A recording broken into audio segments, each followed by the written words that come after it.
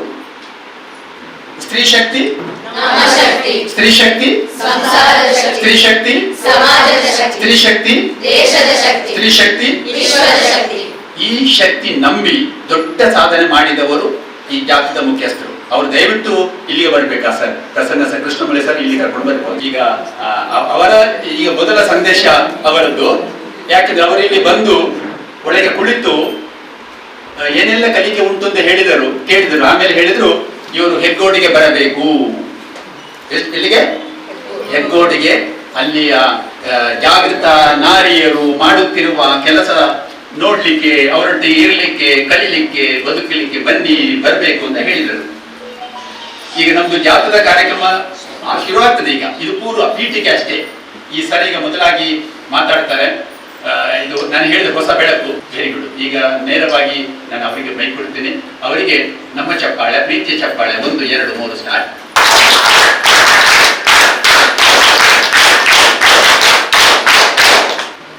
ನನಗೆ ಯಾವ ಸಂದೇಶವೂ ನಿಮಗೆ ಹೇಳೋದಕ್ಕೆ ನನ್ನ ಬಳಿ ಇಲ್ಲ.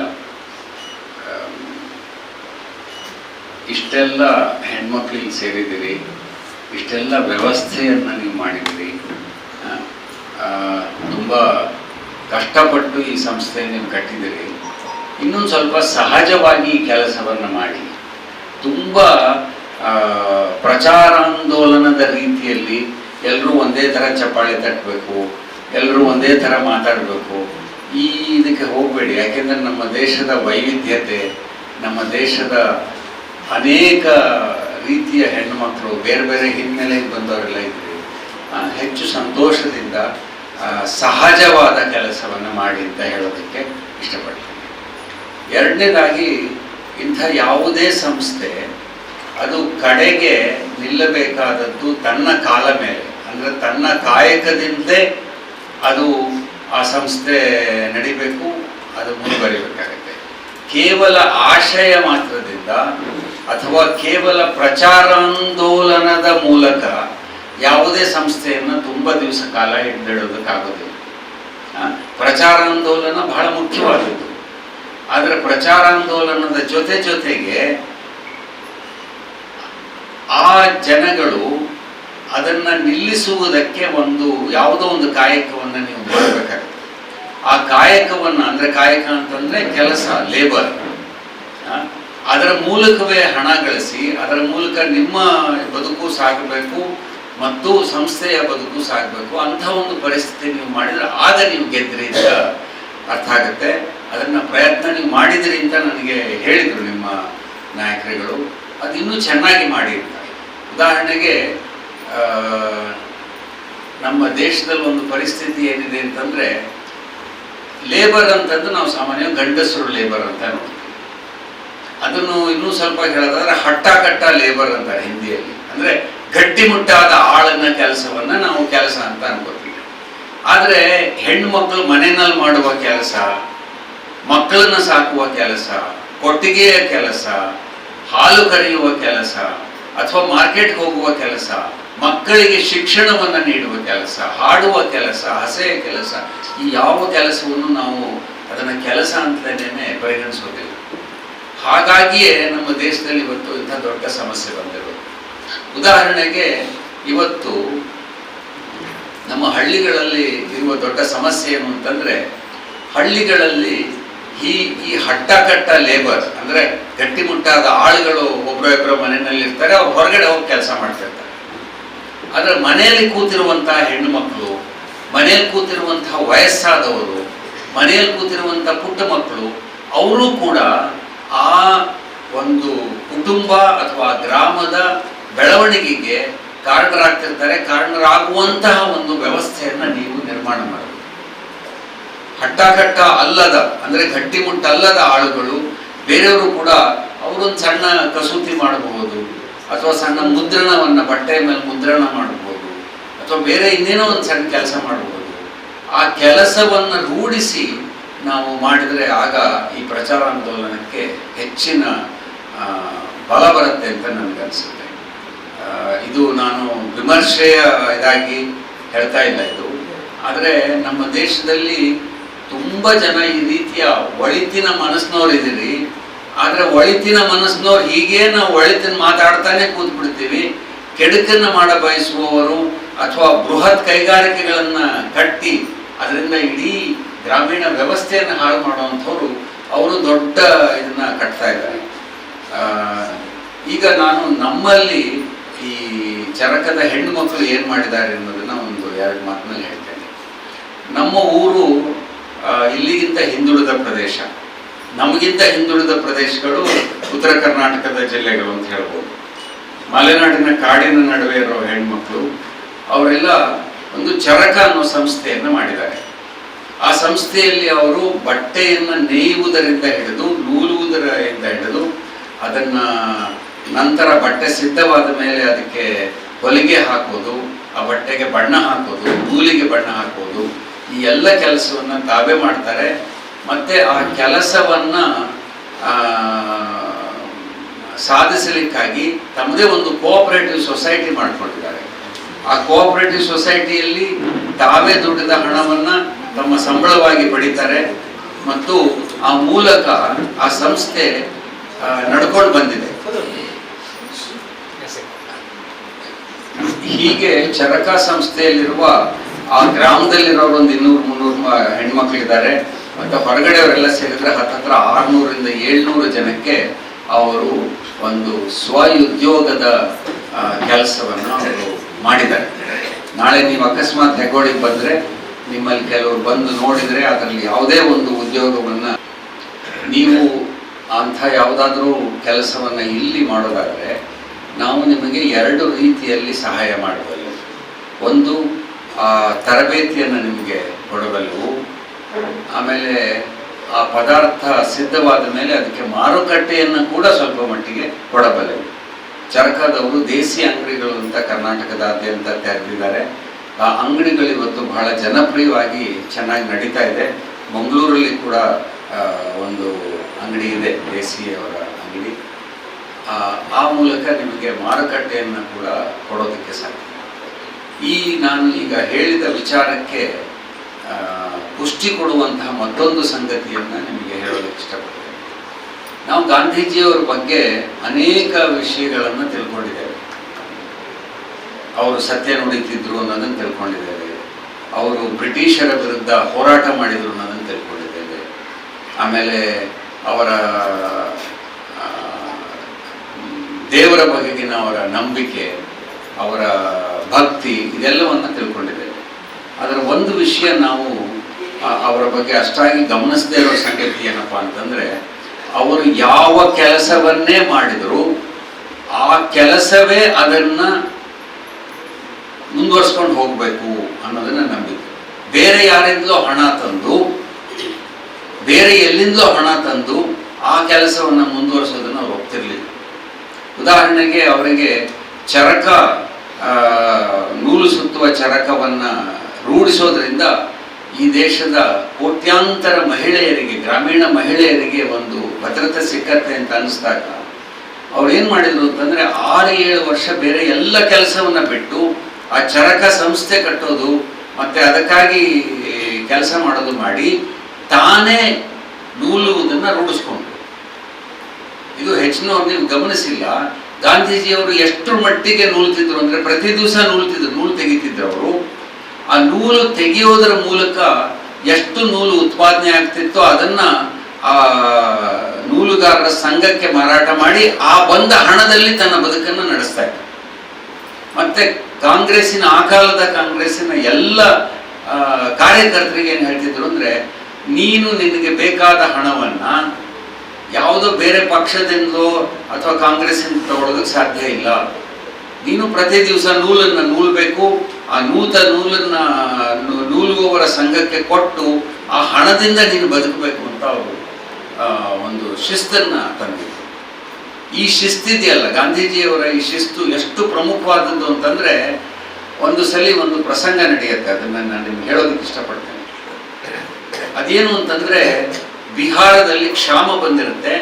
ಆ ಕ್ಷಾಮದ ಕೆಲಸಕ್ಕೆ ಕಾಂಗ್ರೆಸ್ಸಿನವ್ರನ್ನೆಲ್ಲ ನಿಯೋಜಿಸಿ ಅವ್ರು ಕಳಿಸಿರ್ತಾರೆ. ಅಲ್ಲಿ ಆ ಕಾರ್ಯ ತುಂಬ ಚೆನ್ನಾಗಿ ನಡೆಯುತ್ತಿರುತ್ತೆ. ಅಲ್ಲಿಗೆ ಗಾಂಧೀಜಿ ಆಮೇಲೆ ಹೋಗ್ತಾರೆ. ಹೋದಾಗ ಅವ್ರ ಮುಂದೆ ಒಂದು ಸಣ್ಣ ಸಮಸ್ಯೆ ತರ್ತಾರೆ ಅಲ್ಲಿನ ಇವರು. ಏನು ಅಂತಂದ್ರೆ ಅಲ್ಲಿ ಯಾರೋ ಒಬ್ರು ಹೊಸದಾಗಿ ಕಾರ್ಯಕರ್ತರಾಗಿ ಬಂದವರು ಒಂದು 50 ರೂಪಾಯಿದ ಲೆಕ್ಕ ಕೊಟ್ಟಿಲ್ಲ ಅನ್ನೋದನ್ನು ತಂದಿಡ್ತಾರೆ.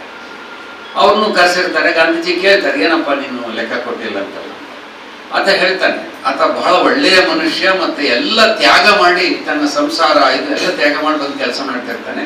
ಗಾಂಧೀಜಿ, ಹೌದು ಲೆಕ್ಕ ಕೊಟ್ಟಿಲ್ಲ ನಾನು, ಯಾಕೆ ಅಂತಂದ್ರೆ ನಂಗೆ ಲೆಕ್ಕ ಸಿಕ್ಕಿಲ್ಲ ಅದಕ್ಕೆ. ಆದರೆ ಈ ಹಳ್ಳಿಗಳಲ್ಲಿ ತಿರುಗುವಾಗ ಅನೇಕರು ಹಸುವಿನಿಂದ ಸಾಯ್ತಾ ಇದ್ದಿದ್ದು ನೋಡಿ ನಾನು ಅವರಿಗೆ ಸಹಾಯ ಮಾಡಿದ್ದುಂಟು, ಅದ್ರಲ್ಲಿ ನಾನು ಲೆಕ್ಕ ಇಡ್ಲಿಕ್ಕೆ ಆಗಲಿಲ್ಲ, ಇನ್ಮೇಲೆ ತಿದ್ಕೋತೀನಿ. ಗಾಂಧೀಜಿ ಹೇಳ್ತಾರೆ, ಇಲ್ಲ ತಪ್ಪೋದು, ನೀನು 50 ರೂಪಾಯಿ ನಿನ್ನ ಕೈಯಿಂದ ಹಾಕಬೇಕಾಗುತ್ತೆ. ಆಗ ಆತ ಪಾಪ ಕಣ್ಣಲ್ಲಿ ನೀರು ಹಾಕೊಂಡು ಹೇಳ್ತಾರೆ, ಗಾಂಧೀಜಿ ನನ್ನಲ್ಲಿ ಇದ್ದ ಇಡೀ ನನ್ನ ಆಸ್ತಿನೆಲ್ಲ ಇಲ್ಲಿ ಕಾಂಗ್ರೆಸ್ಸಿಗೆ ಕೊಟ್ಟು ನಾನು ಇಲ್ಲಿ ಬಂದು ಸೇರ್ಕೊಂಡಿದ್ದೀನಿ, ಎಲ್ಲಿಂದ ತರಲಿ ನಾನು 50 ರೂಪಾಯಿ? ದುಡಿದು ತಂದು ಅದನ್ನು 50 ರೂಪಾಯಿ ತುಂಬು ಅಂತ ಗಾಂಧೀಜಿ ಹೇಳ್ತಾರೆ. ಆವಾಗ ಆತ ಪಾಪ, ನನಗೆ ಇಲ್ಲಿಂದ ದುಡ್ಡು ತರಲಿಕ್ಕೆ ಹೋಗ್ಲಿಕ್ಕೆ ಬಸ್ಸಿಗೆ ಕೂಡ ನನ್ನ ಹತ್ರ ಜೇಬಲ್ಲಿ ದುಡ್ಡಿಲ್ಲ, ನಾನು ಏನು ಮಾಡಲಿ ಅಂತ ಹೇಳಿದಾಗ, ನಡ್ಕೊಂಡು ಹೋಗು ಅಂತ ಹೇಳ್ತಾರೆ. ಆಗ ಅವರ ಪಕ್ಕದಲ್ಲಿ CF ಆಂಡ್ರೂಸ್ ಅನ್ನುವ ಬಹಳ ದೊಡ್ಡ ಅವರು ಕ್ರೈಸ್ತ ಪಾದ್ರಿ, ಅವರು ಗಾಂಧೀಜಿಯವರ ಹಿಂಬಾಲಕರಾಗಿರ್ತಾರೆ. ಅವರು ಅವನ ಪಾಪ ಹೋಗ್ತಾನೆ, ಕಣ್ಣಲ್ಲಿ ನೀರು ಹಾಕೊಂಡು ತನ್ನ ಹಳ್ಳಿ ಕಡೆ ನಡ್ಕೊಂಡು ಹೋದಾಗ CF ಆಂಡ್ರೂಸ್ ದಡ ಅವನ ಹಿಂದೆ ಹೋಗಿ ಪಾಪ ಅವನಿಗೆ ಸಾಂತ್ವನ ಹೇಳಿ ಅವನಿಗೆ ತನ್ನ ಜೇಬಿಂದ ಒಂದು 10 ರೂಪಾಯಿ ಕೊಟ್ಟು ಬಸ್ ಚಾರ್ಜ್ಗೆ ಕೊಟ್ಟು ಕಳಿಸಿ ವಾಪಸ್ ಬಂದು ಗಾಂಧೀಜಿಗೆ ಅವ್ರು ಬೈತಾರೆ. CF ಆಂಡ್ರೂಸ್, ಏನು ಗಾಂಧೀಜಿ ನೀವಿಷ್ಟು ಹಠ ಹಿಡಿತಿರಲ್ಲ ಅಂತ. ಅವಾಗ ಗಾಂಧೀಜಿ ನಗ್ತಾ ಹೇಳ್ತಾರೆ, ನನಗೆ ಗೊತ್ತಿತ್ತು ನೀನು ಅವನಿಗೆ ಸಹಾಯ ಮಾಡ್ತೀಯ ಅಂತ. ಅಂದರೆ ಗಾಂಧೀಜಿಯವರು ಏನು ಅಂತಂದರೆ, ಯಾವುದೇ ಸಂಘಟನೆಯಲ್ಲಿ ಯಾವುದೇ ಶಿಸ್ತನ್ನು ನಾವು ಯಾವ ಕಾರಣಕ್ಕೂ ಮುರಿಬಾರ್ದು. ಆನಂತರದಲ್ಲಿ ಯಾರೋ CF ಆಂಡ್ರೂಸ್ ಅಥವಾ ಯಾರೋ ಹಾಜಿ ಸಾಹೇಬರು ಯಾರೋ ಒಬ್ರು ಪಕ್ಕದಲ್ಲಿದ್ದವ್ರು ಹೋಗಿ ಅವನಿಗೆ ಒಂದು 10 ರೂಪಾಯಿ ಕೊಟ್ಟು ಹೇಗೋ ಮಾಡಿ ತಲುಪಿಸ್ತಾರಲ್ಲ, ಇಂತಹ ಒಂದು ಶಿಸ್ತಿನಿಂದ ಒಂದು ಸಂಘಟನೆಯನ್ನು ಕಟ್ಟಬೇಕು. ಆ ಸಂಘಟನೆಯ ಹಣ ಕಾಸು ಪ್ರತಿಯೊಂದು ಕೂಡ ಸರಿಯಾಗಿ ಅದರ ಲೆಕ್ಕಪತ್ರ ಇರಬೇಕು.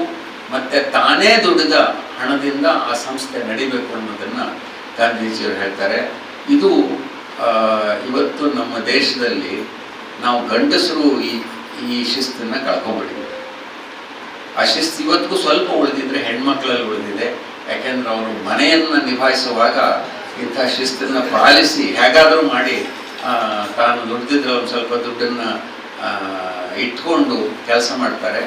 ಅದರಿಂದ ನನಗೆ ಇಲ್ಲಿ ಬಂದು ತುಂಬ ಸಂತೋಷ ಆಗಿದೆ. ಒಂದು ಹೆಣ್ಮಕ್ಕಳ ಸಂಸ್ಥೆ, ಆಮೇಲೆ ಹೀಗೆ ಗ್ರಾಮೀಣ ಮಾದರಿ ಗ್ರಾಮಾಭಿವೃದ್ಧಿ ಆಂದೋಲನದಲ್ಲಿ ತೊಡಗಿರುವ ಸಂಸ್ಥೆಗಳು, ಸ್ವಚ್ಛತೆಯ ಬಗ್ಗೆ ಹಸಿರಿನ ಬಗ್ಗೆ ಎಲ್ಲ ಕೆಲಸ ಮಾಡ್ತಿರೋ ಸಂಸ್ಥೆ. ಇನ್ನೂ ಚೆನ್ನಾಗಿ ಕೆಲಸ ನಡೀಲಿ ಅಂತ ಹೇಳಿ ನನ್ನ ಈ ಕೆಲವು ಮಾತುಗಳನ್ನು ಮುಗಿಸ್ತಾ ಇದ್ದೇನೆ. ನಮಸ್ಕಾರ. ಕಾರ್ಯಕ್ರಮದ ಗಣ್ಯ ವ್ಯಕ್ತಿಯಾದ ಮತ್ತು ರಾಷ್ಟ್ರೀಯ ಸಾಂಸ್ಕೃತಿಕ ಯಾತ್ರೆಯ ಆದರ್ಶ ವ್ಯಕ್ತಿ ನಮ್ಮೆಲ್ಲರ ಪ್ರೀತಿಯ ಪ್ರಸನ್ನ ಹೆಗ್ಗುಡುರವರಿಗೆ ಹೃದಯಪೂರ್ವಕ ಧನ್ಯವಾದಗಳು. ಹಾಡು ಹೇಳುವಾಗ ಇಲ್ಲ ಹೇಳ್ತೀನಿ, ಹಾಡು ಹಸೆ ಹೇಳುವಾಗ, ಚಿತ್ರ ಬರೆಯುವಾಗ ಮನುಷ್ಯ ಅವನು ಅರಬ್ಬಿಸ್ತಾನದವನಿರಲಿ ಅಥವಾ ಮಂಗಳೂರಿನವರಿರಲಿ ಎಲ್ಲರಿಗೂ ಇಷ್ಟ ಆಗುತ್ತೆ ಹಾಡುಗಳು. ಯಾವುದೇ ದೇಶದ ಹಾಡು, ಯಾವುದೇ ದೇಶದ ಚಪ್ಪಾಳೆ, ಯಾವುದೇ ದೇಶದ ನಗು ಎಲ್ಲ ಮಗುವಿಗೆ ಕೂಡ ಅರ್ಥ ಆಗುತ್ತೆ. ನಮ್ಮದೇ ಪ್ರತ್ಯೇಕವಾದ ಚಪ್ಪಾಳೆ, ನಮ್ಮದೇ ಪ್ರತ್ಯೇಕವಾದ ಬಾವುಟ, ನಮ್ಮದೇ ಪ್ರತ್ಯೇಕವಾದ ಉಡುಪು, ಇವುಗಳಿಂದಲೇ ಈ ಪ್ರತ್ಯೇಕತೆ ಬಂದಿರೋದು. ದಯವಿಟ್ಟು ಈ ಪ್ರತ್ಯೇಕತೆಯನ್ನು ನಿಲ್ಲಿಸಿ ಸಂತೋಷ ಚಪ್ಪಾಳೆ ತಟ್ಟಿ, ಆ ಮಗುವಿನ ಚಪ್ಪಾಳೆ ತಟ್ಟತ್ತೆ. ಈಗ ಇದನ್ನು ಹೇಳಿದಾಗ ಆ ಮಗುವಿಗೆ ಕಲಿಸ್ಬೇಕು, ಹೀಗೆ ಚಪ್ಪಾಳೆ ತಟ್ಟು. ಇದನ್ನು ನಾನು ಅನೇಕ ರಾಜಕೀಯ ಪಕ್ಷಗಳನ್ನು ನೋಡಿದ್ದೇನೆ. ಆ ಪಕ್ಷದ ಒಳಗೆ ಹೋದ ತಕ್ಷಣ ಏನಂತಾರೆ ಅಂದರೆ, ಇಲ್ಲ ನೀನು ಕೆಂಪು ಬಾವುಟವನ್ನು ಹಿಡಿದ್ರೆ ಮಾತ್ರ ನಮ್ಮವನು, ನೀನೇನಾದರೂ ಬಿಳಿ ಬಾವುಟ ಹಿಡಿದು ಬಂದರೆ ನೀನು ನಮ್ಮವನಲ್ಲ, ನೀನು ತಲೆಗೆ ಟೋಪಿ ಹಾಕೊಂಡು ಬಂದರೆ ಮಾತ್ರ ನೀನು ಮುಸಲ್ಮಾನರವನು, ನೀನು ಜನಿವಾರ ತೊಟ್ಟು ಬಂದರೆ ಮಾತ್ರ ನೀನು ಹಿಂದೂ. ಇದು ಒಳ್ಳೆಯದಲ್ಲ. ನಾವೆಲ್ಲರೂ ಅವನ್ನೆಲ್ಲ ಮರ್ತು ಬಿಡ್ಬೇಕು. ಎಲ್ಲರೂ ನಗೆ ಸರ್ ಮುಂದಕ್ಕೆ. ಈಗ ಆರಂಭದ ಪೂರ್ವ ಪೀಠಿಕೆಯಾಗಿ ನಮ್ಮ ವೃತ್ತಿ ಕೌಶಲ್ಯ ತರಬೇತಿಯ ವಿದ್ಯಾರ್ಥಿಗಳ ಕಾರ್ಯಕ್ರಮದಲ್ಲಿ ಮಾನ್ಯ ಪ್ರಸನ್ನ ಸರ್ ಮಾತನಾಡಿದ್ದಾರೆ. ಪ್ರತಿನಿತ್ಯ ವೃತ್ತಿ ಶಿಕ್ಷಣ ಕೊಡುವ ಮೊದಲು ಜೀವನ ಕೌಶಲ್ಯ ತರಬೇತಿ ಇಲ್ಲಿ ನಡೆಯುತ್ತದೆ. ಯೋಗದಿಂದ ಆರಂಭ ಆಗ್ತದೆ. ಮತ್ತೆ ಕಾರ್ಯಕ್ರಮ ನಡೆಸುವುದನ್ನು ಕಲಿತಾರೆ. ಈ ಎಲ್ಲ ಕಾರ್ಯಕ್ರಮ ನಮ್ಮಲ್ಲಿ ಒಂದು ಮನಸ್ಸು ಕಟ್ಟಲಿಕ್ಕೆ ಸಾಧ್ಯ ಆಗಿದೆ. ಮಾನ್ಯ ಸರ್ ಹೇಳಿದ ಹಾಗೆ ಇನ್ನು ಸಹಜವಾಗಿ ತೆಗೆದುಕೊಳ್ಳುವ ಇಲ್ಲಿಯವರೆಗೆ ನಮ್ಮ ಚಪ್ಪಾಳೆಯಿಂದ ಪ್ರತ್ಯೇಕತೆ ಭಾವನೆ ಯಾರಿಗೂ ಬರಲಿಲ್ಲ. ಏಕತೆ ಬಂದಿದೆ, ಶಕ್ತಿ ಬಂದಿದೆ. ಇದು ನಮ್ಮ ನಂಬಿಕೆ. 90-91ರಿಂದ ಸಾಕ್ಷರತಾ ಅಭಿಯಾನ ಇಲ್ಲಿ ತನಕ ನಾವು ಕೊಳ್ಳೆಗಾಲ ಹೋಗ್ಲಿ, ಇನ್ನೂ ಊರಿಗೆ ಹೋಗ್ಲಿ, ಈ ಚಪ್ಪಾಳೆ ಹಾಕಿದಾಗ 10 ಮಂದಿನ ಸೇರಿಸಲಿಕ್ಕಾಗಿದೆ. ಜನ ಸೇರಿಸಲಿಕ್ಕೆ, ಜನರಿಗೆ ಧೈರ್ಯ ಕೊಡ್ಲಿಕ್ಕೆ, ಮಾತನಾಡಲಿಕ್ಕೆ, ಹೇಳಲಿಕ್ಕೆ ಈ ಚಪ್ಪಾಳೆ ಸಹಾಯ ಮಾಡಿದೆ. ಯಾವುದೇ ಕಾರಣಕ್ಕೂ ಈ ಚಪ್ಪಾಳೆಯಿಂದ ಬೇರೆ ರೀತಿಯ ಚಿಂತನೆ ನನ್ನಲ್ಲಿ, ನಮ್ಮ ಜನರಲ್ಲಿ ಬಂದಿಲ್ಲ ಹೇಳೋಕ್ಕೂ ನಾನು ಸ್ಪಷ್ಟ ಮಾಡಿದ್ದೇನೆ. ಕಾರ್ಯಕ್ರಮ ಅಧಿಕೃತವಾಗಿ ಪ್ರಾರಂಭ ಆಗ್ತದೆ. ಸ್ವಲ್ಪ ಜನ ಬೆಳಿಗ್ಗೆ ಬರುವಾಗ ಕಡಿಮೆ ಇದ್ದಾಗ ಈ ಒಂದು ಸಂಸ್ಥೆಯ ಆಗುವಂತ ಕಾರ್ಯಕ್ರಮಗಳ ಪರಿಚಯಕ್ಕಾಗಿ ನಮ್ಮ ಇಲ್ಲಿಯ ವೃತ್ತಿ ಕೌಶಲ್ಯ ತರಬೇತಿ ಕೇಂದ್ರದ ಈ ಜೀವನ ಶಿಕ್ಷಣ ಕೊಡುವ ಕಾರ್ಯಕ್ರಮ ಬೆಳಿಗ್ಗೆ ಅದು ಸಂವಿಧಾನ ತಿಳ್ಕೊಳ್ಳೋದಾಗಿರ್ಬೋದು, ಗಾಂಧಿ ವಿಚಾರ ತಿಳ್ಕೊಳ್ಳೋದು, ಈ ವಿಚಾರ ಬಗ್ಗೆ ನಮಗೆ ಇಷ್ಟುವರೆಗೆ ಕಾರ್ಯಕ್ರಮ ನಡೆದಿದೆ. ಮೊನ್ನೆ ಪ್ರಸನ್ನಾಜಿಯವರು ಕೂಡ ನಮ್ಮ ಜೊತೆಗಿದ್ದಾರೆ. ಇದರಲ್ಲಿ ಯಾವುದೇ ಔಪಚಾರಿಕ ಕಾರ್ಯಕ್ರಮ ಇವತ್ತು ಇಲ್ಲ. ನಾನು ಕೂಡ ಇಂಥದೇ ಕಾರ್ಯಕ್ರಮ ರೂಪಿಸಿಲ್ಲ. ಜಾಥಾ ತಂಡ ಇವತ್ತು ಬಂದಿದೆ. ನಾವಿಲ್ಲಿ ಈ ಒಂದು ಜಾಥಾವನ್ನು ಎದುರುಗೊಳ್ಳಿಕ್ಕಿರುವ ಸಂಸ್ಥೆಗಳು ಜನ ಶಿಕ್ಷಣ ಟ್ರಸ್ಟ್, ಚಿತ್ತಾರ ಬಳಗ ಮತ್ತೆ ಜನಜೀವನದ ವತಿಯಿಂದ ಒಂದು ಸಾಂಪ್ರದಾಯಿಕವಾಗಿ ಈ ಒಂದು ತಂಡವನ್ನು ಸ್ವಾಗತ ಮಾಡಲಿಕ್ಕೆ ನಾನು ಇಷ್ಟಪಡ್ತೇನೆ. ಅದಕ್ಕೆ ಮೊದಲು ಬಹುಶಃ ಈ ಒಂದು ಮುಂದಕ್ಕೆ ಪ್ರಸನ್ನವರು ಯಾತ್ರೆಯ ಒಂದು ಉದ್ದೇಶ ಕೂಡ ಖಂಡಿತ ತಿಳಿಸ್ತಾರೆ.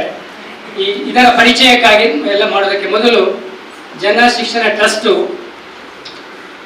ಒಂದಿಬ್ಬರು ಅಥವಾ ಕೆಲವು ವ್ಯಕ್ತಿಗಳಿಂದ ಸ್ಥಾಪಿಸಲ್ಪಟ್ಟಿದ್ದರೂ ಕ್ರಮೇಣವಾಗಿ ಅದು ಈ ಪ್ರದೇಶದ ಒಂದು ಜನರ ಸಂಸ್ಥೆಯಾಗಿ ಬೆಳೆಯುತ್ತಿದೆ ಅಂತ ಹೇಳಲಿಕ್ಕೆ ನನಗೆ ಹೆಗ್ಗಳಿಕೆ ಆಗ್ತದೆ.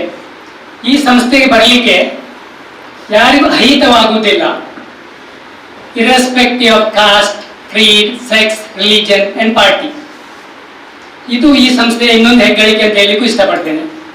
ಇವತ್ತಿನ ಈ ಒಂದು ಸಂಸ್ಥೆಯ ಈ ಒಂದು ಕಾರ್ಯಕ್ರಮವನ್ನು ಸಂಘಟಿತ 3 ಸಂಸ್ಥೆಗಳು, ಜನಜೀವನ ಮತ್ತೆ ಚಿತ್ತಾರ ಬಳಗ. ಈ ಚಿತ್ತಾರ ಬಳಗದ ಬಗ್ಗೆ ಮುಂದಕ್ಕೆ ಖಂಡಿತ ಹೇಳ್ತಾರೆ, ನಾನು ಹೇಳಲಿಕ್ಕೆ ಹೋಗುದಿಲ್ಲ. ಈ 3 ಸಂಸ್ಥೆಗಳು ನಮ್ಮನ್ನು ಯಾಕೆ ನಾವು ಒಟ್ಟಿಗೆ ಮಾಡ್ತೇವೆ ಅಂದ್ರೆ, ಈ 3 ಸಂಸ್ಥೆಗಳ ಕೂಡ ಒಂದು ವಿಷನ್ ಅಂಡ್ ಮಿಷನ್ ಅಂತ ಹೇಳ್ತೇವೆ. ಇದೇನಿದೆ ಅಂದ್ರೆ ಒಂದು ಮಾನವೀಯ ಸಮಾಜ ನಿರ್ಮಾಣದ ಕಡೆಗೆ ಪ್ರಯತ್ನಿಸುವುದು. ಇದು 3ರದ್ದು ಒಂದೇ ಆಗಿರುವುದರಿಂದ ನಮ್ಮೆಲ್ಲ ಕಾರ್ಯಕ್ರಮಗಳು ಇಲ್ಲಿ ನಾವು ಈ ರೀತಿ ನಡೆಸ್ಕೊಂಡು ಬರ್ತಾ ಇದ್ದೇವೆ. ಮತ್ತೆ ಈ ಒಂದು ಸಂಸ್ಥೆ ಇವತ್ತೊಂದು ಸಮಾಜದ ಸಂಸ್ಥೆಯಾಗಿ ರೂಪುಗೊಂಡು ಉಳಿದಿದೆ. ಇದು ಯಾವುದೇ ಸ್ಥಾಪಿಸಲ್ಪಟ್ಟ ಒಬ್ಬರು ವ್ಯಕ್ತಿಗಳ ಸಂಸ್ಥೆ ಇಲ್ಲ. ಹಾಗಾಗಿ ಈ ಸಂಸ್ಥೆ ಇವತ್ತು ಇಲ್ಲಿ ನಡೆಸುವವರೆಲ್ಲರೂ ಇಲ್ಲಿದ್ದವರು. ಇದೊಂದು ಹೇಳಿಕ್ಕೂ ನನಗೆ ಬಹಳ ಹೆಗ್ಗಳಿಕೆ ಇದೆ. ಇಲ್ಲಿಗೆ ನಾವು ಬರಲಿಕ್ಕೆ ಎಲ್ಲ ಜನರು ಇಲ್ಲಿದ್ದಾರೆ. ಇದಿಷ್ಟು ನಮ್ಮ ಈ ಸಂಸ್ಥೆಯ ಪರಿಚಯವನ್ನು ಹೇಳ್ತಾ, ಮತ್ತೆ ಈ ಸಂಸ್ಥೆಯ ಕೆಲಸ ಕೂಡ ಹಾಗೆ. ಇದು ಯಾವತ್ತೂ ಸಂಸ್ಥೆ ನೇತೃತ್ವ ವಹಿಸುವುದಿಲ್ಲ, ವ್ಯಕ್ತಿ ನೇತೃತ್ವದಲ್ಲಿ ನಂಬಿಕೆ ಇಲ್ಲ. A mass movement. ಪ್ರೊಬಬ್ಲಿ ನಮಗೆ ಇಲ್ಲಿ ನೋಡಿದ 17 ರೀತಿಯ ಒಂದು ಚಳವಳಿಗಳು ಈ ಸಂಸ್ಥೆಯ ಮೂಲಕ ನಡೆದು ಬಂದಿದೆ. ದೊಡ್ಡ ಚಳವಳಿ ಅಲ್ಲ, ಗ್ರಾಮ ಮಟ್ಟದಲ್ಲಿ ನಮ್ಮ ಸೀಮಿತ ಲೆವೆಲ್ನಲ್ಲಿ ನಮಗೆ ಮಾಡಲಿಕ್ಕೆ ಒಂದು 17 ರೀತಿಯ ಕಾರ್ಯಕ್ರಮಗಳು. ಈ ಎಲ್ಲಾ ಕಾರ್ಯಕ್ರಮಗಳು ನಾವು ಹೇಳ್ತೇವೆ ಪೀಪಲ್ ಲೆಡ್ ಮೂವ್ಮೆಂಟ್. ಇದನ್ನು ಯಾರು ಕೂಡ ಒಂದು ಸೋಷಿಯಲ್ ಆಡಿಟ್ ಅಂದ್ರೆ ಸಾಮಾಜಿಕ ಪರಿಶೋಧನೆಗೆ ಒಳಪಡಿಸಲಿಕ್ಕೆ ಅವಕಾಶ ಇದೆ. ಈ ಸಂಸ್ಥೆ ಮಾಡಿದ ಯಾವುದೇ ಕೆಲಸಗಳ ಪ್ರಯೋಜನ ಪಡೆದ ಜನರನ್ನು ಹೋಗಿ ಸಂಪರ್ಕ ಮಾಡಿ ಅವರ ಹತ್ರ ತಿಳ್ಕೊಂಡು ಅದರ ಅಸೆಸ್ಮೆಂಟ್ಗೆ. We don't believe in paper audit, we believe in social audit. ಇದಕ್ಕೆ ಸಂಬಂಧಪಟ್ಟ ಇದೊಂದು ಸಂಸ್ಥೆಯ ಕೆಲಸಗಳು. ಅದನ್ನು ನನಗೆ ಹೇಳಲಿಕ್ಕೆ ಹೋಗುದಿಲ್ಲ. ಮುಂದಕ್ಕೆ ನಾವು ನಮ್ಮ ಸಂವಾದ ಚರ್ಚೆಯಲ್ಲಿ ಪರಿಚಯಕ್ಕಾಗಿ ಮಾತ್ರ, ಜಾಥಾ ತಂಡದವರ ಪರಿಚಯಕ್ಕಾಗಿ ಈ ಸಂಸ್ಥೆ ಮಾಡ್ತಿರುವ ಕೆಲಸ. ಮತ್ತೆ ಈ ಸಂಸ್ಥೆ ಯಾವತ್ತೂ ಪ್ಯಾರಲಲ್ ಆಗಿ ಕಾರ್ಯಕ್ರಮ ರೂಪಿಸುವುದಿಲ್ಲ. We work on the process oriented work ನಮ್ದು, ನಾಟ್ ಪ್ರೋಗ್ರಾಮ್ ಪ್ರಾಜೆಕ್ಟ್ ಓರಿಯೆಂಟೆಡ್. ಯಾವುದೇ ಪ್ರಾಜೆಕ್ಟ್ ಇಟ್ಕೊಂಡು ಕೆಲಸ ಮಾಡೋದಿಲ್ಲ. ಯಾವುದೇ ಒಂದು ಪ್ರಕ್ರಿಯೆ ಇನಿಷಿಯೇಟ್ ಆಗ್ತದೆ, ನಾವು ಫೆಸಿಲಿಟೇಟ್ ಮಾಡ್ತೇವೆ, ಇಟ್ ಟೇಕ್ಸ್ ಓವರ್. ಈ ರೀತಿ ಬಂದಂತ ಎಲ್ಲ ಚಳವಳಿಗಳು, ಅದು ಆದಿವಾಸಿ ಅಭಿಯಾನ ಇರ್ಬೋದು, ನವಸಾಕ್ಷರ ಸಂಘಟನೆ ಇರ್ಬೋದು, ಪ್ರತಿಯೊಂದು ಕೂಡ ಆ ರೀತಿಯಾಗಿ ಬೆಳೆದು ನಿಂತಿದೆ. ಇದಿಷ್ಟು ಸಂಕ್ಷಿಪ್ತ ಸಂಸ್ಥೆಯ ಪರಿಚಯ. ಮತ್ತೆ ನಮ್ಮ ಜನಜೀವನ ಕೂಡ ಒಂದು ಇಷ್ಟವಾದ ಸಂಘಟನೆ. ಜನಜೀವನ ಮತ್ತೆ ಚಿತ್ತಾರ ಜನಶಿಕ್ಷಣ ಟ್ರಸ್ಟಿನ ಪ್ರಯೋಜಿತವಾದ ಸಂಸ್ಥೆ ಅಲ್ಲ, ಅದೊಂದು ಬೆಂಬಲಿತ ಸಂಸ್ಥೆ. ಅಲ್ಲಿ ವಿಶಿಷ್ಟ ಜನರಿದ್ದಾರೆ. ಒಂದು 27 ಜನರ ತಂಡ ಇದೆ. ಅದರಲ್ಲೆಲ್ಲ ಜನರು, ಹಿರಿಯ ನಮ್ಮ ಎಂಟ್ರಿಪ್ರಿನರ್ಸ್ ಸೇರಿ, ಪತ್ರಕರ್ತರು, ಅಧಿಕಾರಿಗಳು, ಜನಪ್ರತಿನಿಧಿಗಳು ಎಲ್ಲ ಸೇರಿದಂತ ಒಂದು ಬಳಗ, 27 ಜನರ ಬಳಗ ಇದೆ. ದೊಡ್ಡ ತಂಡ. ಈ ಊರಿನ ಪ್ರಾಮಿನೆಂಟ್ ಸೋಷಿಯಲ್ ಲೀಡರ್ಸ್ ಇದ್ದಾರೆ ಅದರಲ್ಲಿ. ಅದೇ ಚಿತ್ತಾರ ಬಳಗ ಒಂದು ಚಿಕ್ಕ ಗುಂಪು. ಅದರಲ್ಲಿ ಕೂಡ ಇಂಥ ಕಲಾಸಕ್ತ ಒಂದು ವ್ಯಕ್ತಿಗಳ ಒಂದು ತಂಡ ಚಿತ್ತಾರ ಬಳಗ. ಇದು ಇಷ್ಟು ಇವತ್ತಿನ ಜಾಥಾವನ್ನು, ನಮ್ಮ ಇವತ್ತಿನ ಕಾರ್ಯಕ್ರಮ. ಈ ಜಾಥಾವನ್ನು ಇಲ್ಲಿ ನಾವು ಒಂದು ಸ್ವೀಕರಿಸಿ ಅದು ನಮ್ಮ ಜೊತೆ ಸಂವಾದ ಮಾಡಿ ಈ ನಿಮ್ಮಿಂದ ಇರುವ ಸಂದೇಶ ನಮ್ಮ ಜನಕ್ಕೆ ತಗೊಂಡು ಈಗ ನೀವು ಹೇಳಿದ ಹಾಗೆ ನಮ್ಮ ಇಡೀ ಒಂದು ಮಾನವೀಯ ಸಮಾಜ ನಿರ್ಮಾಣ. ಇವತ್ತು ನಮ್ಮ ದೇಶಕ್ಕೆ ನಾನು ತಿಳ್ಕೊಂಡಾಗೆ ಆರ್ಥಿಕ ಕೊರತೆ ಇಲ್ಲ, ನಮ್ಮ ದೇಶದಲ್ಲೂ ಪ್ರೀತಿಯ ಕೊರತೆ. ಈ ಪ್ರೀತಿಯ ಹೊರತೆ ಭರಿಸುವುದು ಹೇಗೆ? ಅದಕ್ಕೆ ಈ ಜಾಥಾ ನಮಗೆ ಪ್ರೇರಣೆ ಆಗ್ಬೋದು ಅಂತೇಳಿ ನಾವು ಇದನ್ನು ಒಪ್ಪಿಕೊಂಡಿದ್ದೇವೆ. ಜನಶಿಕ್ಷಣ ಟ್ರಸ್ಟಿಗೆ ಯಾವುದೇ ಇದು ಪಕ್ಷ, ಜಾತಿ, ಧರ್ಮದ ಆಧಾರದಲ್ಲಿ ಇಲ್ಲ. ನಾವು ಯಾವುದೇ ಪಕ್ಷಕ್ಕೆ ಬೆಂಬಲಿತರಲ್ಲ. ಹಾಗಾಗಿ ನಾವು ಈ ವಿಷಯಕ್ಕೆ ಬೆಂಬಲಿತರು. ಹಾಗಾಗಿ ಈ ವಿಷಯ ನಮಗೆ ಮನವರಿಕೆ ಆಗಿದೆ. ಈ ಒಂದು ಮಾನವೀಯ ಸಮಾಜ ನಿರ್ಮಾಣ, ಈ ಒಂದು ಪ್ರೀತಿಯ ಯಾತ್ರೆ ಬರ್ತದಲ್ಲ, ಇದು ನಮಗೆ ಇವತ್ತಿನ ಅನಿವಾರ್ಯ ನಮ್ಮ ದೇಶಕ್ಕೆ. ಅದಕ್ಕಾಗಿ ನಾವು ಈ ಒಂದು ಜಾಥಾವನ್ನು ಬಹಳ ಸಂತೋಷದಿಂದ ನಿಮ್ಮ ಬರಮಾಡಿಕೊಳ್ತಾ ಇದ್ದೇವೆ. ಬಹಳಷ್ಟು ದೊಡ್ಡ ಜನರಲ್ಲಿ ಇದ್ದಾರೆ, ನನಗೆ ಗೊತ್ತಿದೆ. ಪ್ರಸನ್ನ ಹೆಗ್ಗೋಡ್ರವರು ಈ ಒಂದು ಬಹಳಷ್ಟು ಈ ವಿಚಾರದಲ್ಲಿ ಚಿಂತನೆ ಇರುವವರು, ಅದರ ಜೊತೆ ಎಲ್ಲ ತಂಡದವರಿದ್ದಾರೆ. ಮೊದಲನೇದಾಗಿ ನಮ್ಮ ಜಾಥಾ ತಂಡದ ಪ್ರಸನ್ನ ಅವರು ಸೇರಿದಂತೆ ಪ್ರತಿಯೊಬ್ಬರ ಹೆಸರಲ್ಲಿ ಕಷ್ಟ ಇದೆ. ಸಿದ್ದನಗೌಡ ಪಾಟೀಲ್ರು ಇದ್ದಾರೆ, ಹಿರಿಯ ವ್ಯಕ್ತಿಗಳು. ಸಭೆಯ ಭೂಮಿಗೌಡ ಇದ್ದಾರೆ, ಎಲ್ಲೆಲ್ಲ ಹಿರಿಯ ಶಿಕ್ಷಕರಿದ್ದಾರೆ. ರೋಹಿಣಿ ಮೇಡಮ್ ಅವರು ದೊಡ್ಡ ಸಾಹಿತಿ, ಮುಂದಕ್ಕೆ ಚರ್ಚೆಗೆಲ್ಲ ಗೊತ್ತಾಗ್ತದೆ. ಹಾಗಾಗಿ ಮೊದಲನೇದಾಗಿ ನಾನು ಈ ಒಂದು ರಾಷ್ಟ್ರೀಯ ಸಾಂಸ್ಕೃತಿಕ ಯಾತ್ರೆ ಕರ್ನಾಟಕದ ಎಲ್ಲ ತಂಡ ಸದಸ್ಯರಿಗೆ ಪ್ರೀತಿಪೂರ್ವಕವಾದ ಸ್ವಾಗತವನ್ನು ಬಯಸ್ತೇನೆ. ಸ್ಟ್ರಕ್ಚರ್ ಒಂದು ಚೌಕಟ್ಟು ಮುರಿದ ಕೆಲಸ ಮಾಡುವಂತ ಹೇಳ್ತಾ, ನಮ್ಮ ಟೀಮಿನಲ್ಲಿ ಇರುವವರು ಬಹುಶಃ ನಮ್ಮ ಪ್ರಸನ್ನಾಜಿಯವರ ಪರಿಚಯಕ್ಕೆ ಇಲ್ಲಿ ನಾನೀಗ ಹೇಳಿದ ಹಾಗೆ ಎಲ್ಲ ಕ್ಷೇತ್ರದ ಜನರಿದ್ದಾರೆ. ಬಹುಶಃ ಎಲ್ಲ ಪಾರ್ಟಿಯನ್ನು ಮೀರಿಲಿ ಜನರಿದ್ದಾರೆ, ಎಲ್ಲ ಪಕ್ಷದವರಿದ್ದಾರೆ, ಎಲ್ಲ ಜಾತಿ ಧರ್ಮದವರು ಸೇರಿದ್ದೇವೆ. ಹಾಗಾಗಿ ನನಗೆ ಪ್ರತಿಯೊಬ್ಬರ ಹೆಸರು ಹೇಳಲಿಕ್ಕೆ ಕಷ್ಟ ಆಗ್ತದೆ. ಬಹಳಷ್ಟು ಜನ ಹಿರಿಯರು, ಜನಜೀವನದ ಅಧ್ಯಕ್ಷರೊಂದು ಹೆಸರು ಹೇಳಲೇಬೇಕು. ಮೊನ್ನೆ ರಮೇಶ ಶೇಣವ್ ಅವರು, ಒಬ್ಬರು ನಿವೃತ್ತ ಹಿರಿಯ ಉದ್ಯಮಿ ಅವರು, ಈ ಒಂದು ಪ್ರದೇಶದ ದೊಡ್ಡ ಸಾಮಾಜಿಕ ಮುಖಂಡರವರು. ಅವರು ನಿಜವಾಗಿ ಈ ಸಂಸ್ಥೆಯನ್ನು ಈಗ ಸ್ವಲ್ಪ ಮಟ್ಟಿಗೆ ಅವರೇ ನಡೆಸ್ತಾ ಇರೋದು. ಹಾಗೆ ಅವರ ಜೊತೆಗೆ ಶಿವಪ್ರಸಾದ್ ಆಳುವವರು ಬಹಳ ಹಿರಿಯ ರಂಗಕರ್ಮಿಗಳು. ಇಲ್ಲಿ ತಾಲೂಕ್ ಪಂಚಾಯತಿನ ಸದಸ್ಯರಾದಂತಹ ಮಾನ್ಯ ಹೈದರ್ ಕೆರೆಂಗಳ, ನಾಸೀರ್ ಕೊಡಾಜಿ ಅವರು, ಜಮಿಯಾತುಲ್ ಫಲಾಹಿನ ಅಧ್ಯಕ್ಷರು, ಸ್ಥಳೀಯ ಪ್ರಮುಖರ ಕೆಲವು ಮುಖ್ಯಸ್ಥರು ನಮ್ಮ ಪರಿಚಯಕ್ಕಾಗಿ, 2 ಗ್ರಾಮ ಪಂಚಾಯಿತಿಯ ಗ್ರಾಮ ಸಹಕಾರದ ಮುಖ್ಯಸ್ಥರು. ನಾನೀಗಾಗಿ ಹೇಳಿದಾಗೆ ಜನಶಿಕ್ಷಣ ಟ್ರಸ್ಟ್ ಗ್ರಾಮ ಸಹಕಾರವನ್ನು ಒಂದು ಬಲಪಡಿಸಲಿಕ್ಕೆ ಕೆಲಸ ಮಾಡುವ ಸಂಸ್ಥೆ. ಇಬ್ಬರು ಗ್ರಾಮ ಸಹಕಾರ ಅಧ್ಯಕ್ಷ ಮುಖ್ಯಸ್ಥರಲ್ಲಿದ್ದಾರೆ ನಮ್ಮ ಜೊತೆಗೆ. ಮತ್ತೆ ಬೇರೆ ಬೇರೆ ಕಾಲೇಜಿನ ಉಪನ್ಯಾಸಕರಿದ್ದಾರೆ, ಬೇರೆ ಬೇರೆ ಕ್ಷೇತ್ರದ ಆದಿವಾಸಿ ಮುಖಂಡರಿದ್ದಾರೆ. ಆದಿವಾಸಿ ಜನರು ನಮ್ಮ ದಕ್ಷಿಣ ಕನ್ನಡದಲ್ಲಿ ಒಂದು ಮೂಲ ನಿವಾಸಿ ಪ್ರಿಮಿಟಿವ್ ಟ್ರೈಬ್ ಕೊರಗ ಸಮುದಾಯದ ಪ್ರತಿನಿಧಿ ನಮ್ಮ ಜೊತೆಗಿದ್ದಾರೆ. ಅವರ ದೋಲಿನೊಂದಿಗೆ ಇದ್ದಾರೆ. ಸಮಯಾವಕಾಶ ಸಿಕ್ಕಿದ್ರೆ ಅವರ ದೋಲ್ ಕುಣಿತವನ್ನು ಕೂಡ ನಮಗೆ ನೋಡ್ಲಿಕ್ಕೆ ಅವಕಾಶ ಉಂಟು. ಸಾಕ್ಷರತಾ ಪ್ರೇರಕರಿದ್ದಾರೆ. ಬಹುಶಃ ನಮ್ಮ ಜಿಲ್ಲೆಯಲ್ಲಿ ಸಿದ್ದನಗೌಡ ಪಾಟೀಲ್ ಗೊತ್ತಿದೆ, ದಕ್ಷಿಣ ಕನ್ನಡ ಜಿಲ್ಲೆ ನಮ್ಮ ರಾಷ್ಟ್ರಕ್ಕೆ ಒಂದು ಸಾಕ್ಷರತೆಯಲ್ಲಿ ಮಾದರಿಯನ್ನು ಕೊಟ್ಟ ಜಿಲ್ಲೆ. ಎಲ್ಲ ಕಡೆ ಸಾಕ್ಷರತಾ ಆಂದೋಲನ ಆಗ್ತದೆ, ಅವರು ಹೇಳಿದಾಗೆ ದೊಡ್ಡ ಆಂದೋಲನಗಳು ನಡೀತದೆ. ಆದರೆ ಆಂದೋಲನಂತೆ ಮುಂದೆ ಹೋಗುವುದಿಲ್ಲ.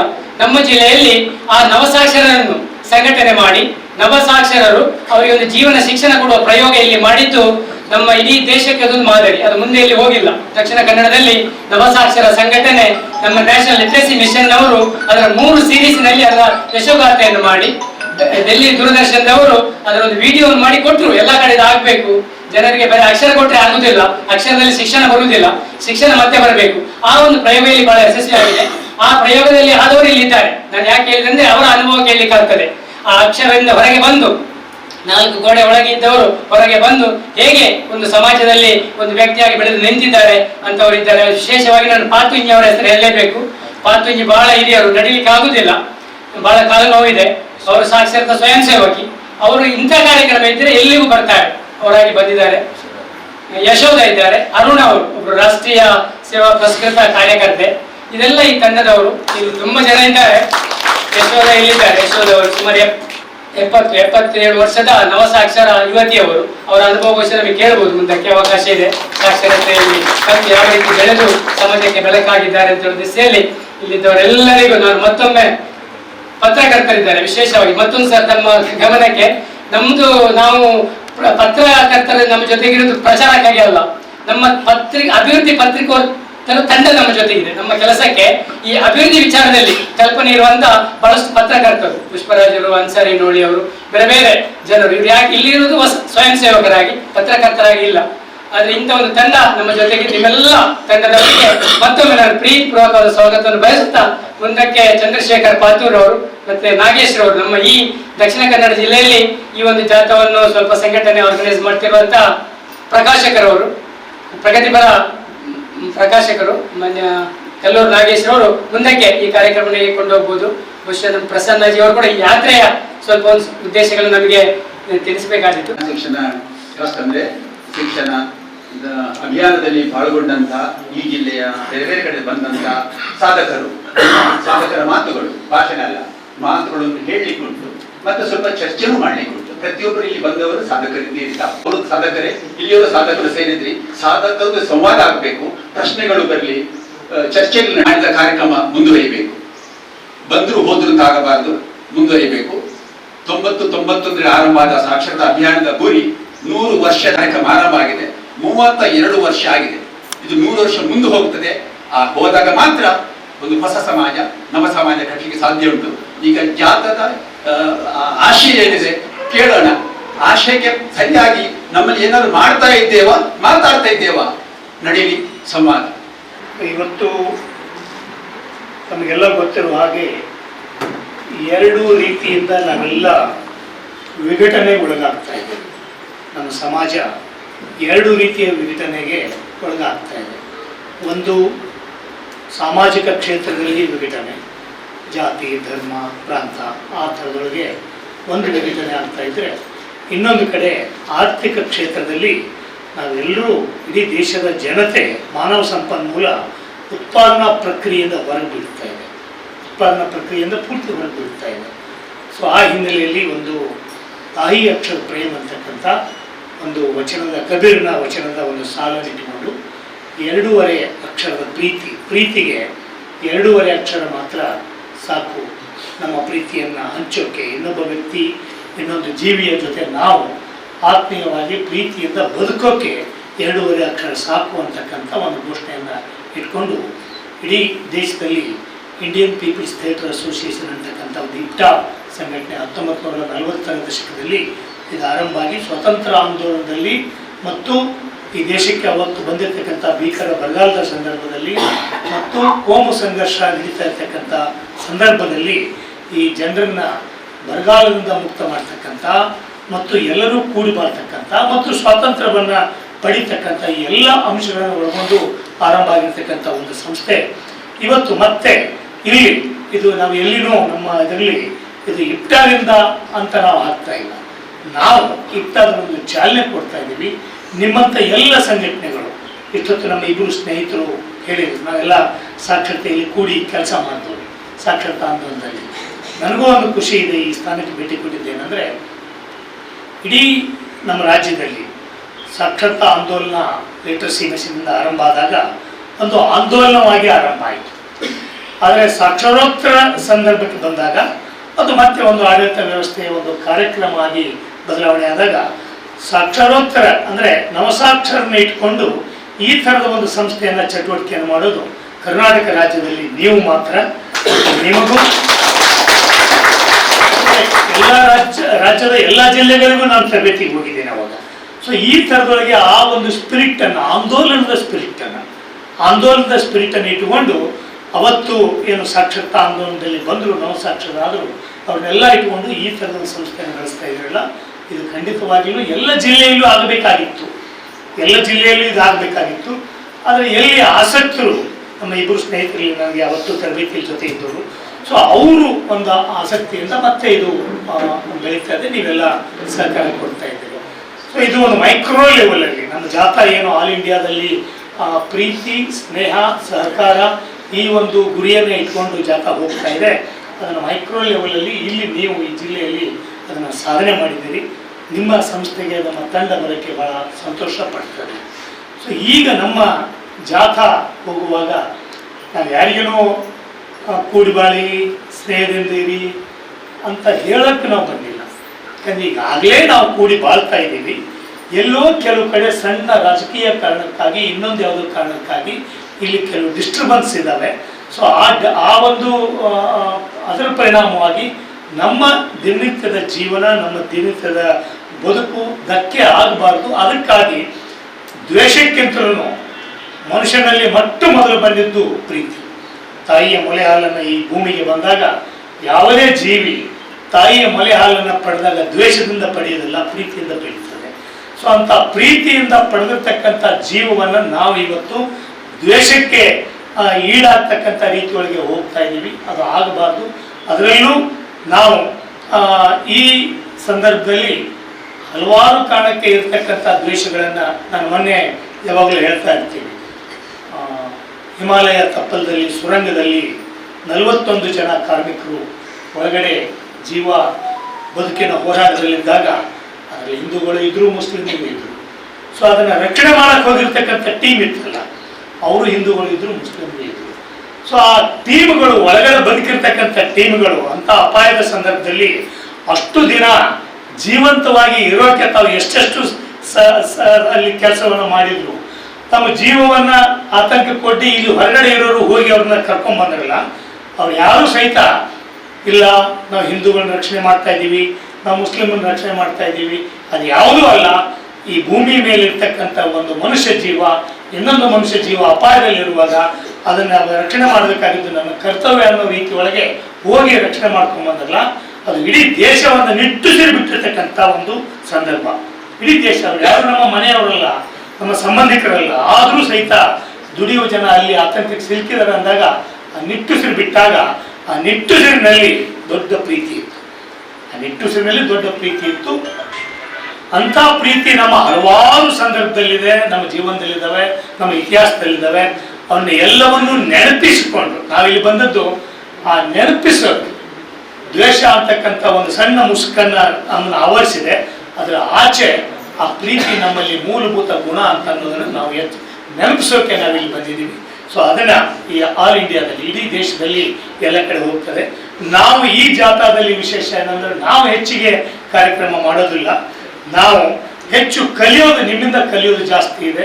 ಸೊ ನೀವು ನಿಮ್ಮ ಇಲ್ಲಿ ಸಹಬಾಳ್ವೆಯನ್ನ, ನಿಮ್ಮ ಸಾಧನೆಗಳನ್ನ, ನಿಮ್ಮ ಜೀವನದ ವಿಧಾನವನ್ನು ಹೇಳೋದ್ರ ಮುಖಾಂತರ ನಾವು ಅದನ್ನು ತಗೊಂಡು ಹೋಗಿ ಇನ್ನೊಂದು ಕಡೆ ಹೇಳಿ ಈ ಥರದ ಜೀವನ ವಿಧಾನ ಇದೆ ಅಂತ ಅನ್ನೋದನ್ನ ಜನರಿಗೆ ತಲುಪಿಸ್ತಕ್ಕಂಥ ಕೆಲಸವನ್ನು ನಾವು ಮಾಡ್ತೇವೆ.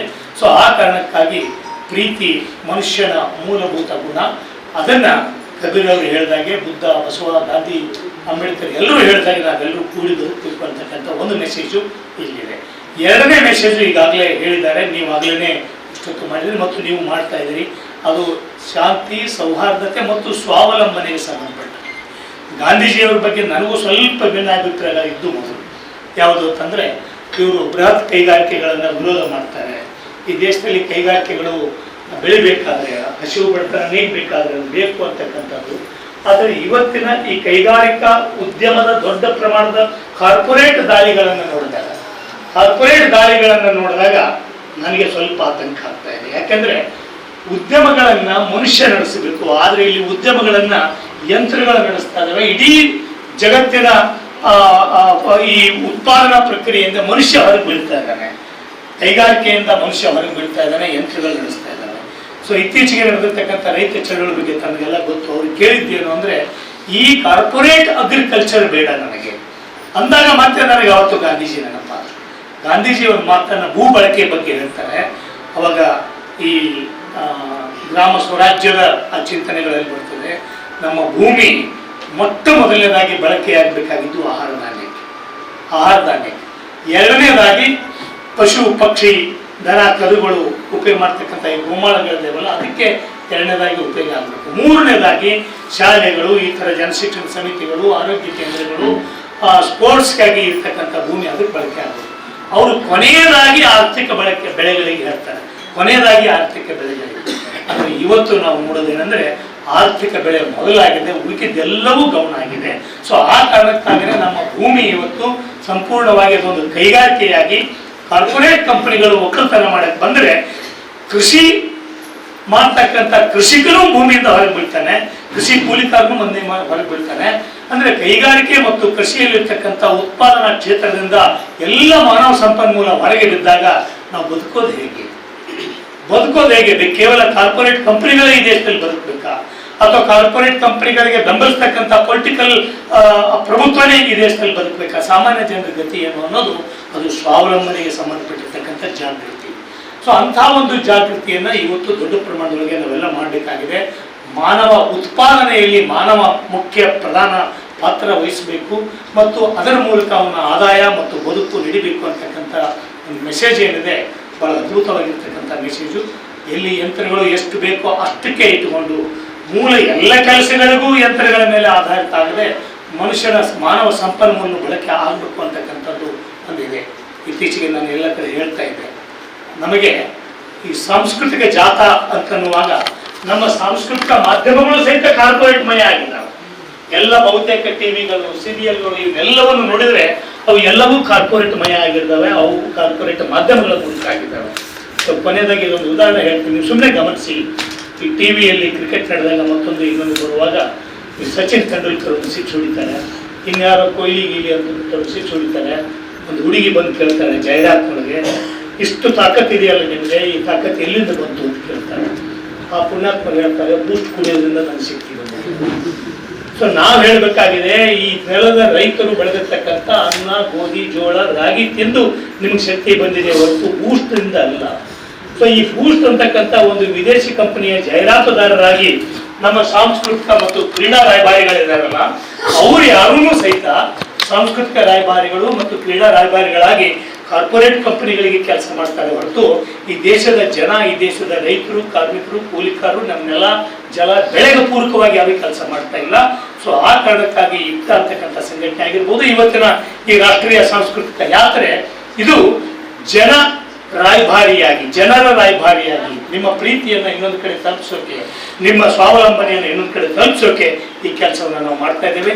ಸೊ ಇಂಥ ಒಂದು ಸಾಂಸ್ಕೃತಿಕ ಜಾತ್ರೆಗೆ ಮಂಗಳೂರನ್ನು ಆಯ್ಕೆ ಮಾಡ್ಕೊಂಡಿದ್ದೆ ಅಂದ್ರೆ ಹೊರಗಡೆ ಜನರಿಗೆ ಬಹಳ ತಪ್ಪು ಕಲ್ಪನೆಗಳಿದ್ದಾವೆ. ಅಂದ್ರೆ ಮಂಗಳೂರು ಅಂದ್ರೆ ಭಯಂಕರವಾಗಿ ಎಲ್ರಿಗೂ ಕೂಡಿದಾವೆ, ಎಲ್ರಿಗೂ ಹಿಂಗೆ ಹಲ್ಲಿದ್ದಾವೆ ಅಂತ ತಿಳ್ಕೊಂಡಿದ್ದಾರೆ. ಬಟ್ ಇಲ್ಲಿ ನೋಡಿದ್ರೆ ಇಂಥ ಪ್ರೀತಿಯ ಹೃದಯಗಳಿದೆ. ನನಗೆ ಗೊತ್ತು, ನಾನು ಹಲವಾರು ಬಾರಿ ಕಾರ್ಮಿಕ ಚಳವಳಿಗೆ ಬಂದಿದ್ದೀನಿ. ಸೊ ನಿಮ್ಮಂಥ ಪ್ರೀತಿಯ ಜನ ಇಲ್ಲಿ ಇದ್ದಾರೆ. ಅವರು ಈ ಜಿಲ್ಲೆಯನ್ನ ಇದನ್ನ ಸೌಹಾರ್ದವಾಗಿರ್ತಕ್ಕಂಥ ಬದುಕನ್ನಾಗಿ ರೂಪಿಸ್ತಾರೆ ಭವಿಷ್ಯದಲ್ಲಿ ಅಂತಕ್ಕಂಥ ಒಂದು ನಂಬಿಕೆ, ವಿಶ್ವಾಸ ನಮಗೆ ನಿಮ್ಮನ್ನೆಲ್ಲರನ್ನೂ ನೋಡಿದಾಗ ಬರ್ತದೆ. ಇದೇ ಸಂದೇಶವನ್ನು ನಾವು ಮುಂದೆ ತಗೊಂಡು ಹೋಗ್ತೇವೆ. ನಮ್ಮನ್ನ ಇಲ್ಲಿ ಕರೆದು ನೀವು ಸ್ವಾಗತ ಮಾಡೋದಕ್ಕೆ ನಿಮ್ಮೆಲ್ಲರಿಗೂ ಧನ್ಯವಾದಗಳು. ನಿರಾಕಾರವಾದದಲ್ಲಿ ನಂಬಿಕೆ ಇಟ್ಟಿರುವ ಪ್ರಸನ್ನ ಅವರೇ, ಸೇರಿರುವ ಎಲ್ಲ ಹಿರಿಯರೇ, ಸಹೋದರಿಯರೇ, ಯಾಕೆ ನಾನು ಈ ನಿರಾಕಾರ ನಾನು ಪ್ರಸ್ತಾಪ ಮಾಡಿದ್ರೆ, ನಮಗೆ ಕೆಲವನ್ನು ಒಗ್ಗೂಡಿಸಬೇಕಾದ್ರೆ ಕೆಲವು ಸಂಕೇತಗಳು ಅಥವಾ ಕೆಲವು ರೂಪಗಳು, ಕೆಲವು ಆಕಾರಗಳು ಬೇಕಾಗ್ತದೆ. ನಿರಾಕಾರವನ್ನ ಒಪ್ಪಿಕೊಳ್ಳುವುದಕ್ಕೆ ಆರಂಭದಲ್ಲಿ ಕಷ್ಟ. ಅನೇಕ ನಾವು ಅನುಭವಗಳನ್ನು ಗಳಿಸಿಕೊಂಡ ಮೇಲೆ ನಿರಾಕಾರದಲ್ಲಿ ನಂಬಿಕೆ ಇಡಲಿಕ್ಕೆ ಸಾಧ್ಯ ಆಗ್ತದೆ. ಅಷ್ಟರವರೆಗೆ ನಮಗೆ ಮೂರ್ತಿಗಳು ಅಥವಾ ಯಾವುದಾದ್ರು ಸಂಕೇತಗಳು ಅಥವಾ ಶಬ್ದಗಳು ಇವೆಲ್ಲ ಬೇಕಾಗ್ತದೆ. ಅಂದರೆ ಒಂದು ನೆರಳಲ್ಲಿ ಸೇರಿಸಬೇಕಾದ್ರೆ ಒಂದು ಮರ ಇರಬೇಕಾಗ್ತದೆ. ಆ ಮರದಡಿಯಲ್ಲಿ ಹೇಗೆ ಸೇರುವುದು ಅಂತೇಳಿ ಅಲ್ಲಿ ನೆರಳಿಗೆ, ಆ ನೆರಳಿಗೋಸ್ಕರ ಎಲ್ಲರೂ ಸೇರ್ತಾರೆ, ಮರಕ್ಕೋಸ್ಕರ ಅಲ್ಲ, ಮರದ ನೆರಳಿಗೋಸ್ಕರ.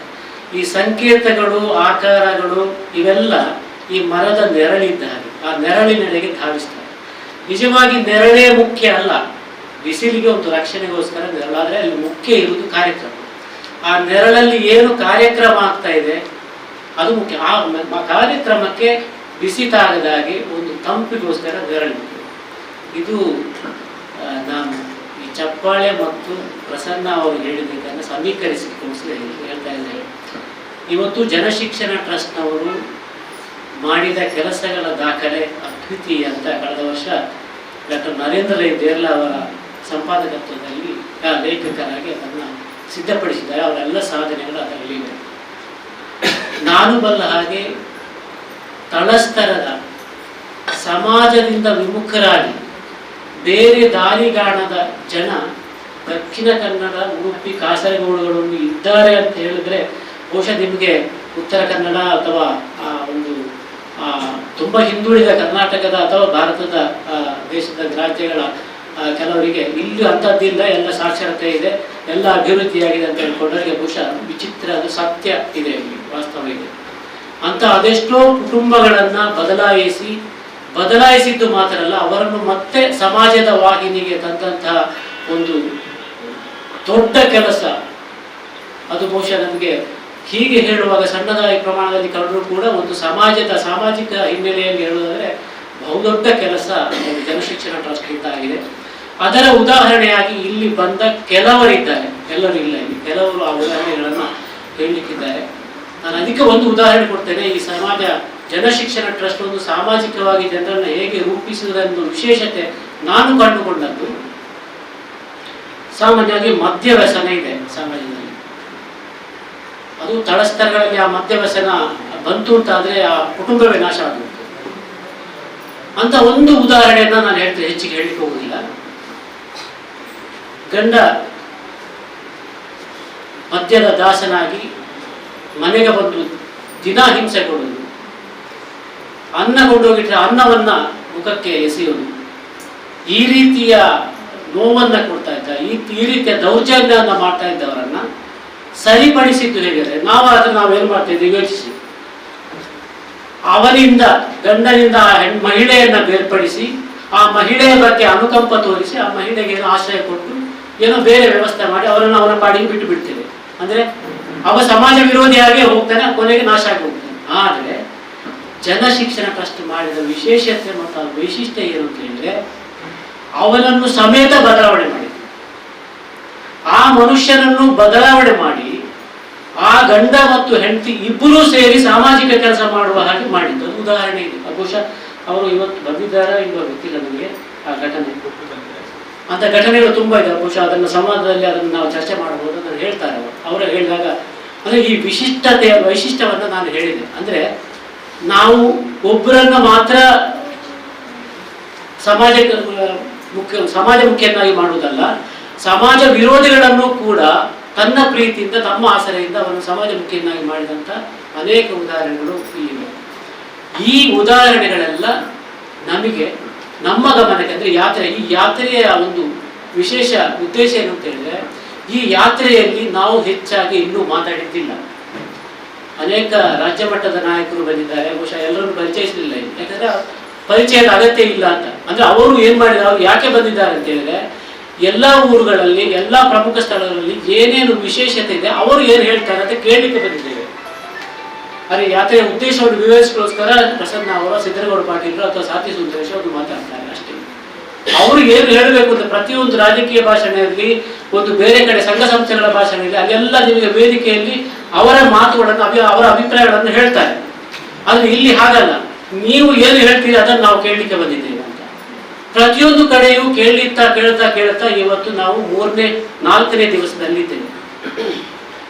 ಬೆಂಗಳೂರಿನಲ್ಲಿ ಆರಂಭವಾದ ಈ ಯಾತ್ರೆ ಮಂಗಳೂರಿನಲ್ಲಿ ಕುದ್ಮುಲ್ ರಂಗರಾವ್ ಅವರ ಸಮಾಧಿಯಲ್ಲಿ ಉದ್ಘಾಟನೆ ಆಯಿತು. ಸಮಾಧಿಯಲ್ಲಿ ಉದ್ಘಾಟನೆ ಆದಾಗಲೂ ಕೂಡ ನಾವು ಅದನ್ನೇ ಒಂದು ವಿರೋಧ ಸಣ್ಣ ಮಾತನ್ನು ಹೇಳಿದ್ದೇವೆ. ಯಾಕಂದ್ರೆ ಕುದ್ಮುಲ್ ರಂಗರಾವ್ ಅವರು ಕಟ್ಟಡಗಳನ್ನ, ಸ್ಥಾವರಗಳನ್ನ, ಯಾವ ರಚನೆಗಳನ್ನ ಇಷ್ಟಪಡದಿದ್ದವರು. ಅವರು ಬಡವರ, ದಲಿತರ ಉದ್ಧಾರಕ್ಕಾಗಿ ದುಡಿದವರು. ಆದ್ರೆ ಇವತ್ತು ಅಲ್ಲಿ ಏನಾಗಿದೆ ಅಂದ್ರೆ ಅವರಿಗೆ ಸಮಾಧಿಯನ್ನ ನಿರ್ಮಿಸಿ ಅಲ್ಲಿ ಕಟ್ಟಡಗಳನ್ನು ನಿರ್ಮಿಸುವಂತಹ ಕೆಲಸ ನಡೀತಾರೆ. ಅದನ್ನು ಸಹ ವಿರೋಧಿಸಿ ಮಾತಾಡಿದ್ದೇವೆ. ಅಂದ್ರೆ ಈಗ ನಾವಿಗೆ ಕಟ್ಟಡಗಳಾಗಲಿ ಸ್ಥಾವರಗಳಾಗಲಿ ಅಲ್ಲ, ನಮಗೆ ಜಂಗಮಣ ನೆರಳು ಬೇಕಾಗಿದೆ ಅಂತ.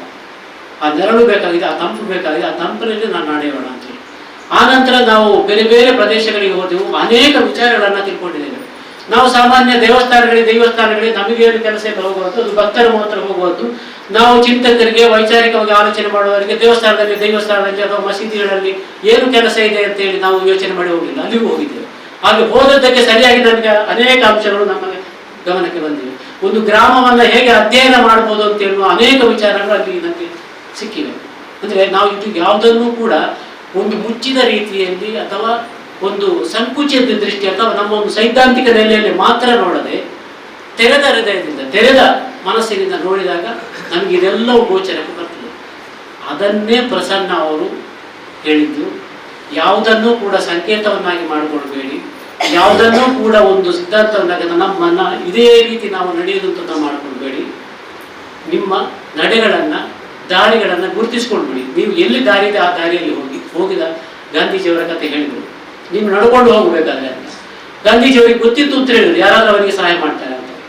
ಈ ರೀತಿಯ ಸಂಕೇತಗಳನ್ನ ಮತ್ತು ಸ್ಥಾವರಗಳನ್ನ ನೀವು ತ್ಯಜಿಸಿ ಅಂತ ಹೇಳ್ತಾರೆ. ಸೊ ಇದನ್ನು ನಾವು ತಗೊಂಡಾಗ ಅವರು ಹೇಳಿದ ಮಾತು ನನಗೆ ಸ್ಪಷ್ಟ ಆಗ್ತದೆ. ಈ ಹಿನ್ನೆಲೆಯಲ್ಲಿ ನಮ್ಮ ಚಿತ್ತಾರ ಬಳಗ ಇದಕ್ಕೆ ಜನಶಿಕ್ಷಣ ಟ್ರಸ್ಟಿಗೆ ನಾವು 3-4 ಗೆಳೆಯರು ಅನೇಕ ವರ್ಷಗಳಿಂದ ಇದಕ್ಕೆ ಕೆಲವು ಪ್ರೋತ್ಸಾಹಗಳನ್ನು, ಸಹಕಾರಗಳನ್ನು ಕೊಡ್ತಾ ಬಂದಿದ್ದೇವೆ ಇಂಥ ಸಂದರ್ಭಗಳಲ್ಲಿ. ಕಲೆ ಇರ್ಬೋದು, ಸಂಸ್ಕೃತಿ ಇರ್ಬೋದು, ಶಿಕ್ಷಣ ಇರ್ಬೋದು, ಎಲ್ಲ ಕೆಲಸಗಳನ್ನು ಪ್ರತಿ ವರ್ಷ ಬೇರೆ ಬೇರೆ ರೀತಿಯಲ್ಲಿ ವಿದ್ಯಾರ್ಥಿಗಳಿಗೆ ಅಥವಾ ದಲಿತರಿಗೆ, ಬಡವರಿಗೆ ಈ ರೀತಿಯ ಹಲವು ಕಾರ್ಯಕ್ರಮಗಳನ್ನು ನಾವು ಮಾಡ್ತಾನೆ ಬಂದಿದ್ದೇವೆ. ಅದರ ವಿಷಯಗಳನ್ನು ಚಂದ್ರಶೇಖರ್ ಪಾತ್ರ ಮುಂದಕ್ಕೆ ಹೇಳಲಿಕ್ಕಿದ್ದಾರೆ. ಇಷ್ಟನ್ನು ಹೇಳಿ ಈ ಜಾಥಾ ಮುಂದುವರಿತಾ 7ನೇ ತಾರೀಕಿಗೆ ಸಮಾರೋಪಗೊಳ್ಳಲಿಕ್ಕಿದೆ. ಇಷ್ಟರವರೆಗೆ ನಮಗೆ ಒಂದು ಅಭೂತಪೂರ್ವವಾದಂತಹ ಒಂದು ಸಹಕಾರ, ಪ್ರೋತ್ಸಾಹ ಸಿಕ್ಕಿದೆ ಎಲ್ಲ ಕಡೆ ಕೂಡ. ಬಹುಶಃ ನಾವು ನಿರೀಕ್ಷಿತ ರೀತಿಗಿಂತಲೂ ಅನಿರೀಕ್ಷಿತವಾಗಿ ಬೆಂಬಲ ನಮಗೆ ವ್ಯಕ್ತವಾಗಿದೆ. ಯಾರು ಕೂಡ ಇದನ್ನ ವಿರೋಧ ಮಾಡಿದ್ದಿಲ್ಲ. ಎಲ್ಲ ಕಡೆಗಳಲ್ಲಿ ಹೋದಲ್ಲಿ ಕೂಡ ಒಳ್ಳೆಯ ಕೆಲಸವನ್ನ, ಒಳ್ಳೆಯ ಉದ್ದೇಶವನ್ನ ಬೆಂಬಲಿಸುವವರು ಎಲ್ಲ ಕಡೆ ಇದ್ದಾರೆ. ಎಲ್ಲ ಕಡೆಯೂ ಬಹಳ ಚೆನ್ನಾಗಿದೆ, ಎಲ್ಲ ಕಡೆಯೂ ಹಾಲೇ ತುಂಬಿಕೊಂಡಿದೆ. ಆದರೆ ಕೆಲವು ಕಡೆಗಳಲ್ಲಿ ಸಣ್ಣ ಹುಳಿ ಹಿಂಡುವಂತಹ ಕೆಲಸದಲ್ಲಿ ಕೆಲವು ಹಾಳಾಗ್ತದೆ ಅಂತ ನಾವು ಗ್ರಹಿಸಿರೋದು ಮಾತ್ರ. ಹುಳಿ ಸ್ವಲ್ಪ ಸಾಕಾಗ್ತದೆ. ಆದ್ದರಿಂದ ಏನಾಗಿದೆ ಅಂತ ಹೇಳಿದ್ರೆ, ನಾವು ಆ ಸ್ವಲ್ಪ ಹುಳಿಯನ್ನೇ ಇಡೀ ಎಲ್ಲ ಸಮಾಜಕ್ಕೆ ಇಟ್ಟಿದೆ ಅಂತ ತಿಳ್ಕೊಂಡಿದ್ದೀವಿ. ಇಲ್ಲ, ಹಾಗೆ ಆಗಿಲ್ಲ. ಎಲ್ಲ ಕಡೆಯೂ ತುಂಬಾ ಚೆನ್ನಾಗಿ ಇದೆ. ಜನ ಸದುದ್ದೇಶದಿಂದ ಇದ್ದಾರೆ, ಒಳ್ಳೆಯ ಉದ್ದೇಶವನ್ನು ಹೊಂದಿದ್ದಾರೆ. ನೀವು ಒಳ್ಳೆಯ ಉದ್ದೇಶವನ್ನ, ಪ್ರೀತಿಯನ್ನ, ಸಾಮರಸ್ಯವನ್ನ ನೀವು ಮುಂದೆ ಕೊಂಡು ಹೋಗ್ತಿರ್ತಾರೆ. ನಿಮ್ಮ ಹಿಂದೆ ಜನ ಈಗಲೂ ಸಿದ್ಧರಿದ್ದಾರೆ. ಇದು ಯಾಕೆ ನಾವು ನಮ್ಮ ಅನುಭವದಿಂದ ಹೇಳ್ತಾ ಇದ್ದೇವೆ ಅಂದ್ರೆ, ನಾವು ಈಗಾಗಲೇ ಸುಮಾರು 12, 15, 18 ಕಡೆ ಕಾರ್ಯಕ್ರಮಗಳನ್ನು ಮುಗಿಸ್ತಾ ಬಂದಿದ್ದೇವೆ. ಆ ಎಲ್ಲಾ ಕಡೆಯ ಕಾರ್ಯಕ್ರಮಗಳನ್ನ ನಾವು ಮಾಡಿದ್ದಲ್ಲ, ನಾವು ಅಲ್ಲಿ ಹೋದದ್ದು ಮಾತ್ರ.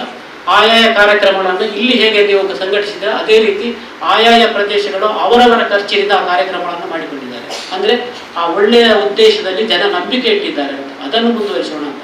ಆ ಪ್ರೀತಿಯನ್ನು ಹಂಚಲಿಕ್ಕೋಸ್ಕರ, ಸಾಮರಸ್ಯವನ್ನು ಹಂಚಲಿಕ್ಕೋಸ್ಕರ ನಾವು ಈ ಯಾತ್ರೆಯನ್ನು ಕೈಗೊಂಡಿದ್ದೇವೆ. ಈಗ ಬಹುಶಃ ನಮ್ಮ ಇಲ್ಲಿನ ಫಲಾನುಭವಿಗಳು ಈ ನಮ್ಮ ಜನಶಿಕ್ಷಣ ಟ್ರಸ್ಟಿಂದ ಆದಂತ, ಅದು ನಮಗೆ ತಿಳಿಬೇಕು ಸರ್, ನಮ್ಮ ಪ್ರಚಾರಕ್ಕೋಸ್ಕರ ಅಲ್ಲ, ಅದು ಖಂಡಿತ ಅದು ನಮಗೆ ತಿಳಿಯೋದಕ್ಕೋಸ್ಕರ ನೀವು ನಿಮ್ಮ ಈ ಯಾರು ಸಮಾಜಮುಖಿಯಾಗಿದ್ದಾರೆ ಅವರ ಅನುಭವಗಳನ್ನು ಹಂಚಿಕೊಳ್ಬೇಕು ಅಂತ ಹೇಳ್ತೇವೆ. ಅದಕ್ಕಿಂತ ಮುಂಚೆ ಸತೀಶ್ರೀರಾವ್ ಅವರು ಒಂದು ನಮ್ಮ ಚಿತ್ತಾರ ಬಳಗದ ಒಂದು ಹಾಡಿದೆ, ಆ ಹಾಡನ್ನ ತಾವೆಲ್ಲರೂ ಆಲಿಸಬೇಕು ಅಂತ ಹೇಳ್ಕೊಳ್ತಾ ಇದ್ದೆ. ಈ ಹಾಡಿನ ಮೂಲ ಮಲಯಾಳಂ ಒಂದು ಜಾನಪದ ಹಾಡಿದ್ದು. ಇದನ್ನು ಚಂದ್ರಶೇಖರ ಪಾತ್ರ ಅವರು ಕನ್ನಡಕ್ಕೆ ಬರೆದಿದ್ದಾರೆ. ಇದೊಂದು ರಾಗಭರಿತ ಹಾಡಲ್ಲ, ಒಂದು ಒಳ್ಳೆ ಸಾಹಿತ್ಯ ಇರುವ ಹಾಡು. ಹಿಂದಿನ ಕಾಲದಿ ಊರೊಂದಿತ್ತು, ಆ ಊರಲ್ಲಿ ಹೊಳೆಯೊಂದಿತ್ತು, ಹೊಳೆ ತುಂಬ ಮೀನುಗಳಿತ್ತು, ಮೀನಿಗೆ ಮುಳುಗಲು ಚಳಿ ಚಳಿ ಇತ್ತು. ಅಲ್ಲಿಯೇ ಹಸಿರಿನ ಗದ್ದೆಯು ಇತ್ತು, ಗದ್ದೆ ತುಂಬ ಪೈರುಗಳಿತ್ತು, ಪೈರನ್ನು ತಿನ್ನಲು ಗಿಳಿ ಬರುತ್ತಿತ್ತು, ಗಿಳಿಗಳು ಹಾಡುವ ಹಾಡಿರುತ್ತಿತ್ತು. ಹೊಳೆ ಬದಿಯಲ್ಲಿ ಮರವೊಂದಿತ್ತು, ಮರದ ನೆರಳು ತಂಪಾಗಿತ್ತು, ಒಟ್ಟಿಗೆ ಕುಳಿತು ದಣಿವಾರಿಸಲು ಎಷ್ಟೊಂದು ಸೊಗಸಾಗಿತ್ತು. ಕಾಲ ಕಾಲಕ್ಕೆ ಮಳೆಯಲ್ಲಿತ್ತು, ತಂಗಾಳಿ ಬೀಸುತ್ತಲಿತ್ತು, ಹಸಿವನು ತಣಿಸಲು ಅಲ್ಲೇ ಬೆಳೆದ ಆಹಾರ ಎಷ್ಟೊಂದಿತ್ತು. ನೆರೆಮನೆಯಲ್ಲಿ ಅನ್ನ ಬೆಂದರೆ ನಮ್ಮ ಹಸಿವು ನೀಗುತ್ತಲಿತ್ತು, ಇತರರ ದುಃಖವ ತನ್ನದೇ ದುಃಖ ಎಂದು ತಿಳಿಯುವ ಮನಸ್ಸಲ್ಲಿತ್ತು. ಅಂದು ಹಲವು ಜಾತಿಗಳಿತ್ತು, ಅವರ ಮಧ್ಯೆ ಐಕ್ಯತೆ ಇತ್ತು, ಹಿರಿಯರು ಹೇಳುವ ಮಾತಿಗೆ ಅಲ್ಲಿ ಎಂದೆಂದು ಬೆಲೆ ಇರುತ್ತಿತ್ತು. ಆ ಊರನ್ನು ಹುಡುಕುವರಾರು, ಎಲ್ಲಿ ಹುದು ಕಂಡವರಾರು, ಕನಸಾಗಿ ಕಾಡುವ ಚಿತ್ರಣ ನನಸಾಗಲೇಬೇಕಿತ್ತು, ಕನಸಾಗಿ ಕಾಡುವ ಚಿತ್ರಣ ನನಸಾಗಲೇಬೇಕಿತ್ತು. ಹಿಂದಿನ ಕಾಲದಿ ಊರೊಂದಿತ್ತು, ಆ ಊರಲ್ಲಿ ಹೊಳೆಯೊಂದಿತ್ತು, ಹೊಳೆ ತುಂಬ ಮೀನುಗಳಿತ್ತು, ಮೀನಿಗೆ ಮುಳುಗಲು ಚಳಿ ಚಳಿ ಇತ್ತು. ಧನ್ಯವಾದ. ನಮ್ಮ ಈ ಒಂದು ಜಿಲ್ಲೆಯ ಪ್ರಮುಖ ದಿನಪತ್ರಿಕೆಯ ಛಾಯಾಗ್ರಾಹಕ ಪತ್ರಕರ್ತರು, ಜೊತೆಗೆ ಇಂಥ ಜಾಗೃತಿ ಹಾಡು ಇಂದು ಮಾಡುತ್ತಾ ಜನರು ನಮ್ಮ ಚಿತ್ತಾರ ಬಳಗದ ಸಂಚಾಲಕರು ಆಗಿದ್ದಾರೆ. ಅನುಭವ ಒಂದು ಕೆಲವು ಮಾತಲ್ಲಿ ಯಾರೋ ಟೀಚರ್ ಹೇಳು, ಅಲ್ಲಿ ಹೇಳಿ.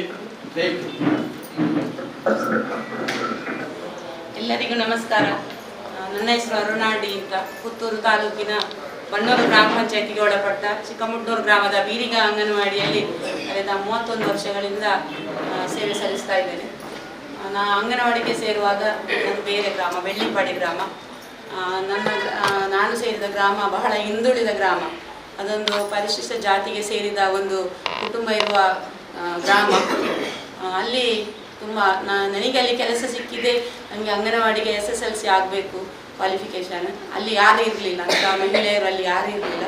ಹಾಗೆ ನನಗೆ ಅಲ್ಲಿ ಅಂಗನವಾಡಿ ಕಾರ್ಯಕರ್ತೆಯಾಗಿ ನನಗೆ ಅಲ್ಲಿ ಕೆಲಸ ಸಿಕ್ಕಿತು. ನಾನು ಫಸ್ಟಿಗೆ ಹೋಗ್ತಾ ಇರುವಾಗ ಮನೆಯಲ್ಲಿ ಆಗ್ತಾಯಿತ್ತು ಅಂಗನವಾಡಿ, ಮಕ್ಕಳನ್ನಲ್ಲಿ ಕಲಿಸ್ತಾ ಇರಲಿಲ್ಲ. ಈ ಪೇರೆಂಟ್ ಎಲ್ಲ ಮಕ್ಕಳನ್ನು ಹೊರಗೆ ಬಿಟ್ಟು ಅಲ್ಲಿ ಇದು ಕ್ಯಾಶ್ಯೂ ಫ್ಯಾಕ್ಟ್ರಿಗೆ ಹೋಗ್ತಾಯಿದ್ರು. ಮಕ್ಕಳು ಹೊರಗೆ. ನಾನು ಆಗ ಏನು ಮಾಡಿದೆ, ಬೇಗ 8 ಗಂಟೆಗೆ ಹೋಗಿ ಆ ಮಕ್ಕಳನ್ನು ಅಷ್ಟು ಗಲೀಜೆಲ್ಲ ಮಾಡಿಕೊಂಡಿದ್ರು, ಅವರ ಕೈಕಾಲೆಲ್ಲ ತೊಳಿಸಿ ನಾನೇ ಕರ್ಕೊಂಡು ಬರ್ತಿದ್ದೆ.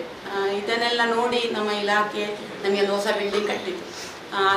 ಅದರ ಜೊತೆ ನಾನು ಸಾಕ್ಷರತೆ 1990ರಲ್ಲಿ ನನ್ನ ಪದವಿ ಶಿಕ್ಷಣವನ್ನು ಮುಗಿಸಿ ಅಲ್ಲಿ ಸೇರಿದೆ ಅಂಗನವಾಡಿಯಲ್ಲಿ. ಅಲ್ಲಿ ಕೂಡ ನಾನು ಸಾಕ್ಷರತಾ ಇದನ್ನು ಮುಂದುವರಿಸಿದೆ. ಆಗ ಸಾಕ್ಷರತಾ ಮುಂದುವರಿದ ಭಾಗ ತುಂಬ ಯೋಜನೆಗಳೆಲ್ಲ ಬಂತು, ಅದನ್ನು ತೊಡಗಿಸಿಕೊಂಡೆ. ಸುಮಾರು 150 ಮಹಿಳೆಯರಿಗೆ ಅಲ್ಲಿ ಕಲಿಸುವ ಮೂಲಕ ನನ್ನ ಸಾಕ್ಷರತಾ ಆಂದೋಲನದಲ್ಲಿ ಮುಂದುವರಿಸಿದೆ ಅಂಗನವಾಡಿಯ ಜೊತೆ. ನನಗೆ ಅಂಗನವಾಡಿ ಒಂದು ಕೇಂದ್ರವಾಯಿತು, ಇಲ್ಲದಿದ್ದರೆ ನಮಗೆ ಇಲ್ಲಿ ಕೇಂದ್ರ ಸ್ಥಳ ಅಂತ ಇರಲಿಲ್ಲ. ಮುಂದುವರಿತಾ ಇದು ಸುಮಾರು ಅನಕ್ಷರಸ್ಥರನ್ನು ನಾನು 150 ಜನರಲ್ಲಿ ಸಂಪೂರ್ಣ ಸಾಕ್ಷರ ಗ್ರಾಮವನ್ನಾಗಿ ಮಾಡಲು ನನಗೆ ಬಹಳ ಸಾಧನೆ ಮಾಡಲಿಕ್ಕೆ ಅಲ್ಲಿ ಆಯಿತು. ಇದು ನಡೀತಾ ಮುಂದೆ ನಮ್ಮ ಸ್ವಚ್ಛತಾ ಆಂದೋಲನ, ಇದು ಸಾಕ್ಷರತೆ ಈಗ ಕೂಡ ಅಂದರೆ ಖಾಲಿ ಅನಕ್ಷರಸ್ಥರಿಗೆ ಮಾತ್ರ ಅಲ್ಲ, ಇಡೀ ನಮ್ಮ ಸಮಾಜ, ಕಲಿಕಾ ಸಮಾಜ ನಿರ್ಮಾಣ ಮಾಡಲಿಕ್ಕೆ ನಾವು ನಿರಂತರವಾಗಿ ಕೆಲಸ ಮಾಡ್ತಾ ಇದ್ದೇವೆ.